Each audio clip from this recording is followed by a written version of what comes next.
தமிழொலி நேயர்களுக்கு வணக்கம்.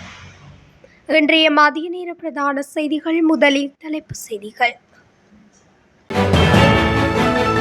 செம்மணியில் சிஐடியிடம் காணாமலாக்கப்பட்டோரின் உறவினர்கள் வாக்குமூலம். கொடூரமாக கொலை செய்யப்பட்ட பெண்கள், மகள் மற்றும் மருமகனின் வெறித்தனம். அரசு அதிகாரிகளுக்கு ஏற்பட்டுள்ள சிக்கல், அபராதம் விதிக்க லஞ்ச ஒழிப்பு ஆணைக்குழு தயார். வவுனியாவில் துப்பாக்கி ரவைகளுடன் இருவர் அதிரடியாக கைது. பிரேத பரிசோதனையில் மர்மம், திடீரென மயங்கி விழுந்த 11 வயது மாணவி உயிரிழப்பு. தனியார் பஸ் சேவைகள் இடைநிறுத்தம், பயணிகள் அவதி. மலசலக்கூட குழியில் இருந்து சடலமாக மீட்கப்பட்ட மாணவன். விபச்சார விடுதி முற்றுகை, யுவதிகள் இளைஞர்கள் கைது. நாமலை சிறையில் அடைக்கும் முயற்சியில் ரணில் மற்றும் மைத்திரி. இருதரப்பினருக்கு இடையில் கடும் மோதல், படுகொலை செய்யப்பட்ட இளைஞர். தொடர்பான விரிவான செய்திகள்.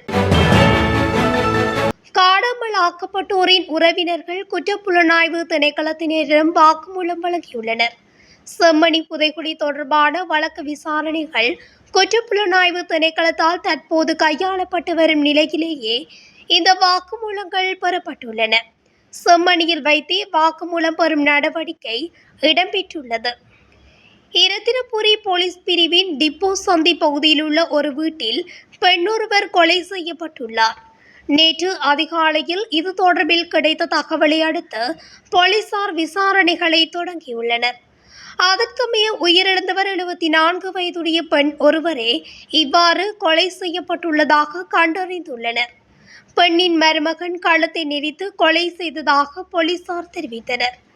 இந்த குற்றம் தொடர்பாக 29 வயதுடைய சந்தேக நபரை போலீசார் கைது செய்துள்ளனர்.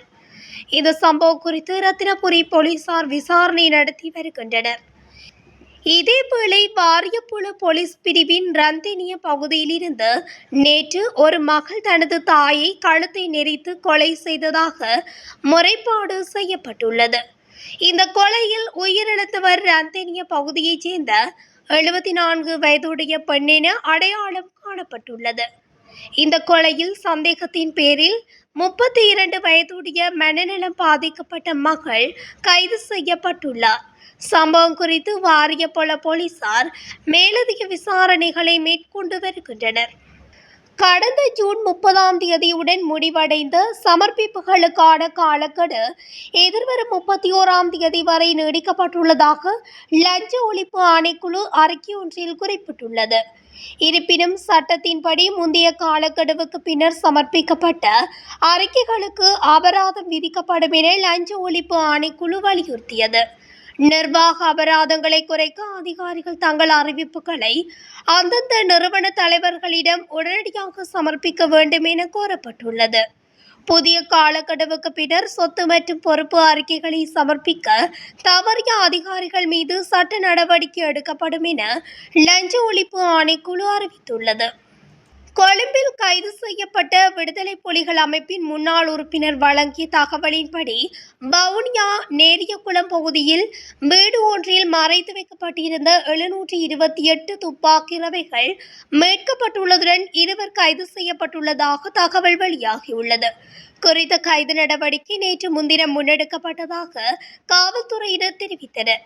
கடந்த 21ஆம் தேதி கொழும்பில் துப்பாக்கியுடன் கைது செய்யப்பட்ட விடுதலை புலிகள் அமைப்பின் முன்னாள் உறுப்பினர் வழங்கிய தகவலின் அடிப்படையில் கொழும்பில் இருந்து வருகை தந்த புலனாய்வுத்துறை அதிகாரிகளோடு வவுனியா மாவட்ட குற்றத்தடுப்பு விசாரணை பிரிவு காவல்துறையினரும் இணைந்து செட்டிக்குளம், துட்டுவாகை மற்றும் நேரியகுளம் பகுதிகளில் உள்ள 2 வீடுகளில் சோதனையை மேற்கொண்டனர்.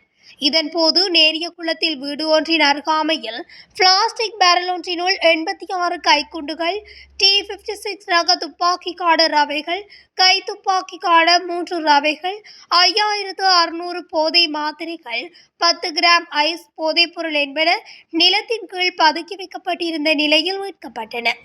இந்த நிலையில் குறித்த சம்பவம் தொடர்பில் 3 கைது செய்யப்பட்டிருந்தனர். அவர்களிடம் மேற்கொள்ளப்பட்ட விசாரணைகளின் அடிப்படையில் செட்டிக்குளம் நேரியகுளம் பகுதியில் உள்ள வீடு ஒன்றில் மறைத்து வைக்கப்பட்டிருந்த 728 துப்பாக்கி ரவைகள் மீட்கப்பட்டதுடன் செட்டிக்குளம் பிரதேச சபை உறுப்பினரின் சகோதரர் உட்பட 2 கைது செய்யப்பட்டனர். குறித்த சம்பவம் தொடர்பில் இதுவரை 6 பேர் கைது செய்யப்பட்டுள்ளதாக தெரிவிக்கப்படுகின்றமை குறிப்பிடத்தக்கது. அனுராதபுரம் மாவட்டம் கெக்கிராவைச் சேர்ந்த 11 வயது பாடசாலை மாணவியொருவர் திடீரென மயங்கி விழுந்து உயிரிழந்த சம்பவம் பெரும் சோகத்தை ஏற்படுத்தியுள்ளது. பாடசாலை முடிந்து வீட்டுக்கு திரும்பிய மாணவி பேருந்தில் ஏற முற்பட்ட போதே மயங்கி விழுந்ததாக தெரிவிக்கப்படுகிறது. உடனடியாக அருகில் இருந்தவர்கள் உதவியுடன் அவர் கெக்கிராவை மருத்துவமனைக்கு கொண்டு செல்லப்பட்டும் தொடர்ந்து சிகிச்சையிலே உயிரிழந்தார். சிறுமியின் உடல் பிரேத பரிசோதனைக்காக அனுராதபுரம் போதனா மருத்துவமனையில் அனுப்பப்பட்டுள்ள நிலையில் மருத்துவர்கள் மரணத்திற்கான துல்லியமான காரணத்தை இதுவரை உறுதிப்படுத்த முடியவில்லை. எனவே உடல் மாதிரிகள் மேலதிக பரிசோதனைக்காக பரிசோதகரிடம் அனுப்பப்பட்டுள்ளது. மரண விசாரணை திறந்த தீர்ப்பு என அறிவிக்கப்பட்டுள்ளது. பின்னர் சிறுமியின் உடல் அவரது குடும்பத்தினரிடம் ஒப்படைக்கப்பட்டதாக போலீசார் தெரிவித்தனர். இந்த திடீர் மரணம் குறித்து போலீசார் மேலதிக விசாரணைகளை முன்னெடுத்து வருகின்றனர். கம்பகாவிலிருந்து கொழும்பு மற்றும் பல இடங்களுக்கு இயக்கப்படும் தனியார் பஸ் சேவைகள் இடைநிறுத்தப்பட்டுள்ளதாக கம்பகா தனியார் பஸ் உரிமையாளர்கள் சங்கம் அறிவித்துள்ளது. குறித்த பாதையூடான பஸ்கள் சில இடங்களில் நிறுத்துவதற்கு விதிக்கப்பட்ட கட்டுப்பாடுகளுக்கு எதிர்ப்பு தெரிவித்தே இந்த நடவடிக்கை எடுக்கப்பட்டுள்ளது. இந்நிலையில் தனியார் பஸ் சேவைகள் இடைநிறுத்தப்பட்டால் பயணிகள் பெரும் அவதிக்கு உள்ளாகியுள்ளனர். மலசலக்கூட குழியிலிருந்து 8 வயது சிறுவன் ஒருவன் சடலமாக மீட்கப்பட்டதாக காவல்துறையினர் தெரிவித்துள்ளனர். இந்த துயர சம்பவம் நேற்று மாலை 5:30 மணியளவில் மொஹவந்தலாவ கீழ்பிரிவு தோட்டத்தில் இடம்பெற்றுள்ளது. சிறுவனின் தந்தை வீடமைப்பு பணியில் ஈடுபட்டுக் கொண்டிருந்த வேளை சிறுவன் கை கழுவுவதற்காக வீட்டின் பின்புறத்துக்கு சென்றபோது அங்கு நீர் நிரம்பி காணப்பட்ட குழியில் தவறி விழுந்ததாக தெரிவிக்கப்பட்டுள்ளது. தனது மகனை காணவில்லை என சிறுவனின் தந்தை 2 முறைக்கு மேல் கூக்குரல் எழுப்பியும் மகன் வராததை தொடர்ந்து தந்தை வீட்டின் பின்புறம் சென்று பார்த்தபோது சிறுவனின் பாதணிகள் 2 மிதந்து கொண்டிருந்ததை கண்டுள்ளார். அதன் பிறகு சிறுவனை மீட்டெடுத்த டிக்கோயா கலங்கன் ஆதார வைத்தியசாலைக்கு கொண்டு சென்ற போதிலும் சிறுவன் ஏற்கனவே உயிரிழந்ததாக வைத்தியசாலையின் பேச்சாளர் ஒருவர் தெரிவித்துள்ளார். கியூ தமிழ் வித்தியாலயத்தில் தரம் 3 கல்வி கற்று வந்த லியோ பெட்ரிக் எலன் செசன் என்ற சிறுவனே இவ்வாறு சடலமாக மீட்கப்பட்டுள்ளார். சம்பவம் தொடர்பில் மேலதிக விசாரணைகளை மேற்கொள்ள தடயவியல் காவல்துறையினர் வரவழைக்கப்பட்ட பிரேத பரிசோதனைக்காக சடலம் டிக்கோயா கிளங்கன் ஆதார வைத்தியசாலையின் பிரேத அறையில் வைக்கப்பட்டுள்ளது. மொஹவந்தலாக காவல்துறையினர் விசாரணைகளை முன்னெடுத்து வருகின்றனர். கொழும்பு மிரிகான போலீஸ் பிரிவுக்கு உட்பட்ட மாதிவெல பிரதேசத்தில் மசாஜ் நிலையம் என்ற போர்வையில் இயங்கி வந்த விபச்சார விடுதி போலீசாரால் முற்றுகையிடப்பட்டது. இந்த சுற்றி வளைப்பில் 2 யுவதிகள் உட்பட 5 பேர் மிரிகான போலீசாரால் ஞாயிற்றுக்கிழமை இரவு கைது செய்யப்பட்டனர். மிரிகான போலீசாருக்கு கிடைத்த தகவலின் அடிப்படையில் மேற்கொள்ளப்பட்ட சுற்றி வளைப்பில் சந்தேக நபர்கள் கைது செய்யப்பட்டனர். கைது செய்யப்பட்ட சந்தேக நபர்களில் மசாஜ் நிலையத்தின் உரிமையாளரும் காணப்படுவதாக கூறப்படுகிறது. தனக்கு எதிரான வழக்குகளில் 100%மானவை மைத்திரிபால சிறிசேன மற்றும் ரணில் விக்ரமசிங்க தலைமையிலான நல்லாட்சி அரசாங்கத்தால் தாக்கல் செய்யப்பட்டுள்ளதாக ஸ்ரீலங்கா பொதுஜன பெரமுனவின் தேசிய அமைப்பாளரும் நாடாளுமன்ற உறுப்பினருமான ராமல் ராஜபக்ச தெரிவித்துள்ளார். அவர்கள் யாரையும் தான் வெறுக்கவில்லை, அரசியல் ரீதியாக அரசியல் வழக்குகளை எதிர்கொள்வேன் என அவர் கூறியுள்ளார். இந்த நாட்டின் குடிமக்களாக நாங்கள் யாருடனும் பழக்கம் வைத்துக் கொள்ள முடியும். அரசியல் ரீதியான எதிர்கருத்து கொண்டவர்களாக இருக்கலாம், எங்களை சிறையில் அடைக்க முயற்சிப்பவர்கள் இருக்கலாம், நாங்கள் அவர்களை வெறுக்க மாட்டோம். நாங்கள் அவ்வாறு செய்திருந்தால் ரணில் விக்ரமசிங்கவுடன் அரசாங்கத்தை அமைத்திருக்க முடியாது, முன்னாள் ஜனாதிபதி மைத்திரிபால சிறிசேனவுடன் அரசியல் செய்திருக்க முடியாது. எங்கள் இதயங்களில் எந்த கசப்பும் இல்லை. நாங்கள் அதை அரசியல் ரீதியாக எதிர்கொள்கிறோம், அரசியல் ரீதியாக அரசியல் வழக்குகளை எதிர்கொள்கிறோம்.